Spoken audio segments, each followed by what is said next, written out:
Cooperative society, सहकारी समितियां, ये क्या होता है? ये हमारे पेड ग्रुप जो यूपीएससी के चल रहे हैं 2021 के लिए, उसमें पूछा गया क्वेश्चन, इसलिए मैंने सोचा इसको थोड़ा सा डिटेल में समझाना बहुत जरूरी हो गया क्योंकि इंपॉर्टेंट है और आ भी सकता है ये एग्जाम में।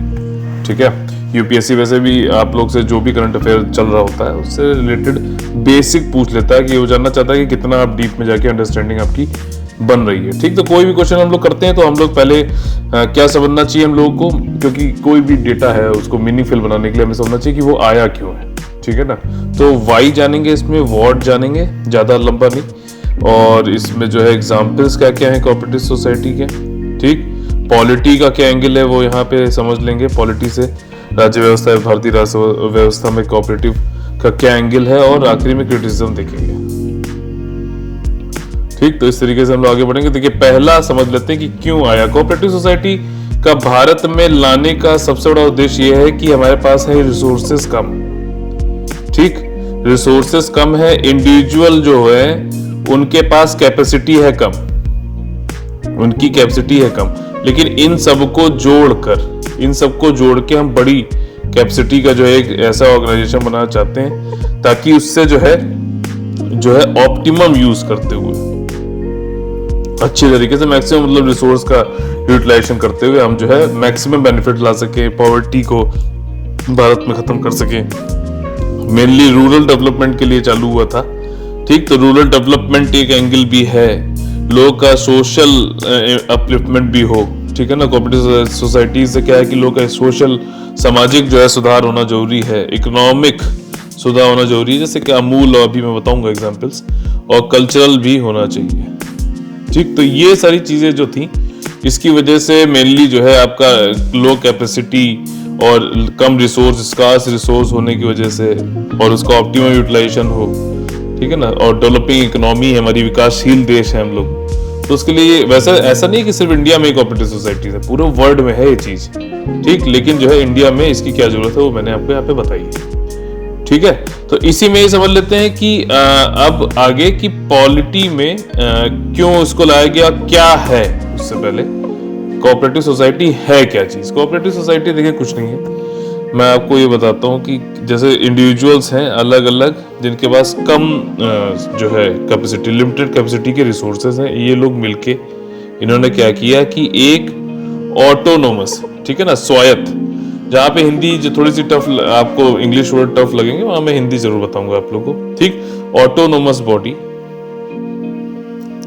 ये जो अपने संविधान में दे रखा है वो उससे रिलेटेड बता रहा हूँ। पहले बता देता हूँ कि कोऑपरेटिव सोसाइटी है क्या चीज। ठीक, यहाँ पे मतलब बेसिक तरीके से यहाँ पे इन्होंने जोड़ के सबने अपने अपने रिसोर्सेज जोड़े और बड़ा सा एक जो है रिसोर्सेज पूलिंग कर ली। अब यहाँ पे क्या है कि आपका ये जो ऑर्गेनाइजेशन कोऑपरेटिव सोसाइटी बनी है, ठीक, ये स्वायत्त चलती है, मतलब ऑटोनोमस है और वॉलंटरी है। ये नहीं किसी और फोर्स नहीं कर सकते कि अब तुमको इसका हिस्सा बनना ही पड़ेगा। ये आपकी वॉलंटरी यानी कि स्वैच्छिक जो है आपकी वो है कि आप इसको ज्वाइन करना चाहते हैं कि नहीं चाहते हैं। और ये जो कोऑपरेटिव सोसाइटी बनेगी ये एक प्रोफेशनल यानी कि पेशेवर प्रोफेशनल जो है इसमें मैनेजमेंट होगा, और साथ ही साथ जो डिसीजन मेकिंग है वो डेमोक्रेटिक होगी, यानी कि डेमोक्रेटिक कंट्रोल होगा इसमें, सबकी एक एक इंडिविजुअल की इसमें जो है बात सुनी जाएगी। ये नहीं कि किसी एक जो है थोड़ा सा पहले से ठीक था या कुछ है तो उसी को ही सिर्फ उसी का सब यहाँ पे बोलबाला चलेगा, ऐसा नहीं होगा। डेमोक्रेटिक कंट्रोल रहेगा यानी कि लोकतांत्रिक नियंत्रण रहेगा यहाँ पर। ठीक है, ये चीजें हैं। और इससे सारे मिलके क्या होता है कि इन सभी का साथ में आना वॉलंटरीली और ये स्वायत्त ऑटोनोमस, इसके पीछे रीजन क्या है? रीजन है एक कॉमन गोल। कॉमन गोल है, वो गोल क्या हो सकता है? कोई उद्देश्य है कॉमन, वो आपका जो है आर्थिक भी हो सकता है, सामाजिक भी हो सकता है, और सांस्कृतिक मतलब ये कल्चरल भी हो सकता है। आपका इकोनॉमिक, सोशल, कल्चरल, ये तीनों ही हो सकते हैं। ठीक, अब इसका जो सिद्धांत है, फिलॉसफी जो है कोऑपरेटिव सोसाइटी का बनने का, बहुत ध्यान से सुनिएगा, ये मेंस प्रीलिम्स सब जगह काम आएगा। ठीक, फिलॉसफी जो है वो क्या है? सेल्फ हेल्प करेंगे, खुद की मदद करेंगे, through self help, through mutual help, एक दूसरे की हेल्प करते हुए अपनी हेल्प करेंगे। ये इसका सिद्धांत फिलॉसफी होती है। ठीक है, यहाँ पे समझ में आ गया। कई लोग ने मिलकर यहाँ पे रिसोर्सेज जिनके पास कम थे आपस में किए, रिसोर्सेज बढ़ गए, सबकी लोकतांत्रिक नियंत्रण है, अपना सबका जो है अपना एक आवाज है, सबकी अपनी अपनी वॉलंटरी, कोई फोर्स नहीं कर सकता, ऑटोनोमस स्वायत्तता चलता है, कोई मतलब बाहर से कंट्रोल नहीं इसको कर सकता है। आप खुद से ये मैनेजमेंट अपना प्रोफेशनली मैनेजमेंट करते हैं, टाइमली जो भी चीज ये लोग आगे कर रहे हैं आर्थिक में सामाजिक में जो भी इनका कॉमन उद्देश्य है उसको पाने के लिए जो है प्रोफेशनल मैनेजमेंट किया जाता है। ये है बेसिकली हमारा कोऑपरेटिव सोसाइटी, सहकारी समिति। अब इसी में हम लोग देख लेते हैं पॉलिटी का क्या एंगल है। ठीक, पॉलिटी का एंगल क्या है ये समझ लेते हैं। अब देखो इसमें क्या है कि आपका भारतीय संविधान में, इंडियन कॉन्स्टिट्यूशन में हमारे 3 जगह, एक तो फंडामेंटल राइट्स, दूसरा जो है आपका फंडामेंटल किसमें आ गया, पार्ट 3 में, फिर पार्ट 4 में आपका आ गया डीपीएसपी, और फिर एक नया पार्ट जोड़ा गया, ये 4 है, नया पार्ट जोड़ा गया 9B। ठीक, 9 और 9A कैसे है ये आप लोग को जो है किस संवैधानिक संशोधन के बाद लाया गया, कॉन्स्टिट्यूशनल अमेंडमेंट के बाद, उसको आपको बताना है। ठीक, कौन कौन से संवैधानिक संशोधन के बाद, और ये किससे रिलेटेड है, पार्ट 9 और पार्ट 9A। ठीक, अब यहाँ पे क्या है कि कोऑपरेटिव सोसाइटी को पॉलिटी इंडियन कॉन्स्टिट्यूशन में लाया गया 97th कॉन्स्टिट्यूशनल अमेंडमेंट, संवैधानिक संशोधन 2011 के। ठीक, इसमें इसने क्या कहा, इसने कहा कि जो फंडामेंटल राइट्स है आपका, ठीक, मौलिक अधिकार जो है, उसमें अनुच्छेद 19 का सब क्लॉज ए का जो सी है, जहां पे फॉर्म ऑफ एसोसिएशन, इसमें एक नया शब्द इन्होंने जोड़ा, कोऑपरेटिव सोसाइटी। ठीक, तो ये आपका फंडामेंटल राइट भी है कि आप एक कोऑपरेटिव सोसाइटी बना सकते हैं। ठीक है, फंडामेंटल राइट भी है कि आप कोऑपरेटिव सोसाइटी बना सकते हैं। ये किससे आया, संशोधन 97 से। पहला तो इसने जो चेंज किया हमारे संविधान में, संशोधन कर रहा ना, चेंज किया पार्ट 3 के में फंडामेंटल राइट्स के अनुच्छेद 19(1)(c) के अंतर्गत कोऑपरेटिव सोसाइटी को जोड़ा, यूनियन बनाना, और एक उसमें जो है पहले से वर्ड था यूनियन, और उसके साथ में कोऑपरेटिव सोसाइटी को जोड़ दिया। इसी तरीके से राज्य के नीति निर्देशक तत्व जो है DPSP, directive principle of state policy, part 4 में इन्होंने जो है नया आर्टिकल जोड़ा, आर्टिकल नंबर 43B। ठीक, आर्टिकल नंबर 43B जोड़ा गया, जिसमें कि आपका जो है ये बताया गया, आर्टिकल नंबर 43B में आपका ये जोड़ के बताया गया कि जैसे जो मैंने आपको डेफिनेशन बताई, वॉलंटरी होगी, ठीक, मतलब आपका स्वैच्छिक होगी, ऑटोनोमस होगा आपका, और इसमें जो है आपका डेमोक्रेटिक कंट्रोल होगा, प्रोफेशनल मैनेजमेंट होगा। ठीक, तो VADP कुछ भी आप इसका जो है शॉर्ट फॉर्म बना के याद कर सकते हैं। इसी तरीके से टोटल पूरा पार्ट 9B जोड़ दिया गया। ठीक, जैसे कि फंडामेंटल राइट था डीपीएसपी, और इसमें कहा गया आर्टिकल जो नए जोड़े गए, एक्सटेंड किए गए, वो थे आपके आर्टिकल नंबर 243ZH से लेकर 243ZT तक। ठीक है ना, इसमें कई सारे कोऑपरेटिव क्या सोसाइटीज हैं, मल्टी स्टेट कोऑपरेटिव सोसाइटीज की बात करी गई। ठीक, तो इंपॉर्टेंट हो जाता है यहाँ पे, और इन सब का जो है लक्ष्य जो है आपका वही है कि डेवलपमेंट किया जाए, आर्थिक, सामाजिक और कल्चरल जो भी है आपका, एलिवेट पॉवर्टी को कम किया जाए, डेवलपमेंट हो आपका। और जो है नाबार्ड एक बनाया गया रूरल डेवलपमेंट को बढ़ावा देने के लिए, नाबार्ड जो आपकी बनाई गई संस्था, उसके थ्रू जो है रूरल, ये भी एक एग्जाम्पल के तरीके से है, रूरल क्रेडिट जो है कोऑपरेटिव बनाए गए। आपने सुना होगा ना, सहकारी बैंक भी होते हैं, सरकारी बैंक आपने सुना, रूरल क्रेडिट कोऑपरेटिव्स बनाए गए, नाबार्ड के थ्रू होता है। इसमें रूरल डेवलपमेंट में आपको जो है लोन दिया जा सके, क्रेडिट दिया जा सके। ठीक, ये वो वाला क्रेडिट नहीं, ये क्रेडिट मतलब लोन वाला, ऋण वाला है क्रेडिट। और ये इनका क्या उद्देश्य होता है, कोऑपरेटिव बैंक्स या फिर रूरल क्रेडिट कोऑपरेटिव्स का, इनका प्रॉफिट नहीं होता है, इनका हेल्प का जो है मोटिव होता है।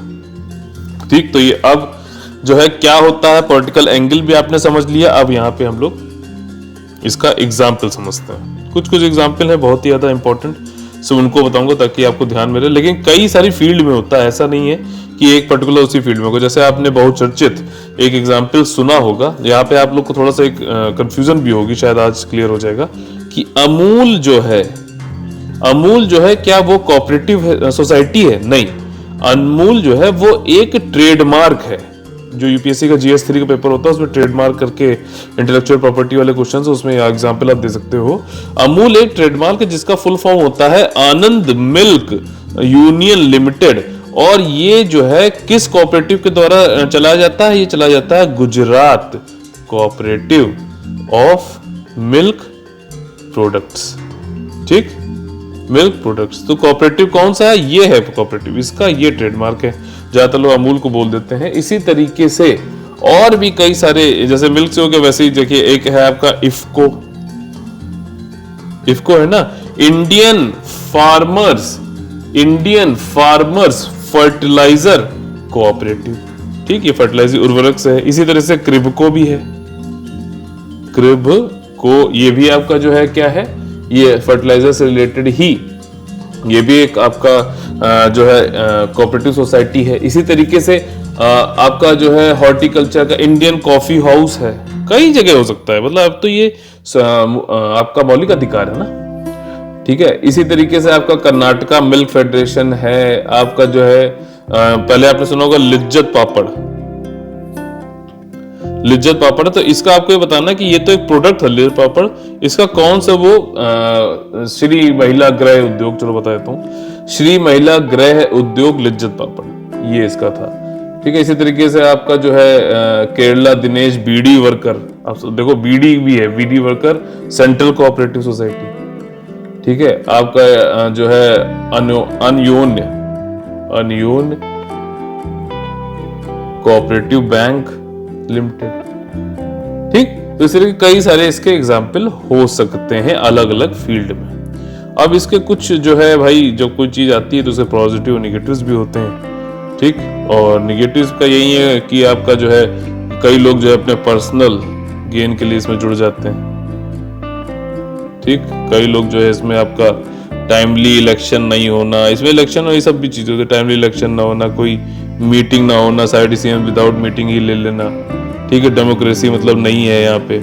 और इसमें प्रोफेशनलिज्म का भी जो है, जो पेशेवर जो इसमें मैनेजमेंट था, प्रबंधन था, वो भी काफी जगह देखा गया है कि आहत हुआ है इंडिया में। ठीक, नहीं हुआ इस तरीके से, नो है। तो ये सारी जो है यूपीएससी से रिलेटेड और कोऑपरेटिव सोसाइटी एक इंपॉर्टेंट टॉपिक था जो पेड ग्रुप में हमारा पूछा गया था, तो मैंने आपको यहाँ पे बताने की कोशिश करी है। फिर भी आपको कोई डाउट हो तो आप जो लोग ऑलरेडी पेड ग्रुप में है वो तो डिस्कशन ग्रुप में जाके पूछ सकते हैं इसका ये। और जो लोग भी, जिनको भी if you like our notes content and guidance, तो आप लोग भी हमारे साथ जुड़ सकते हैं। और अगर you then please feel free to join our paid group. 2021 का हमारा चल रहा है, इसमें टेस्ट सीरीज भी है डेली। इसमें हम लोग कुछ क्वेश्चंस ऑफ द डे देते हैं, उसमें डिस्कशन और सारी चीजें होती हैं। करंट अफेयर डेली आप लोग को मिलता है। ठीक, पूरे जो है आपके बाइलिंगुअल है ये। और आपका जो है इसमें रोज 1-to-1 मतलब पर्सनल गाइडेंस रहता है, ये बहुत ज्यादा जरूरी है। ठीक है, आपके लेवल के हिसाब से आपकी तैयारी करने के लिए अगर आप लोग हमारे साथ जुड़ना चाहते हैं तो आप कॉल कर सकते हैं 8564880530 और 9696066089 पर। जय हिंद, जय भारत।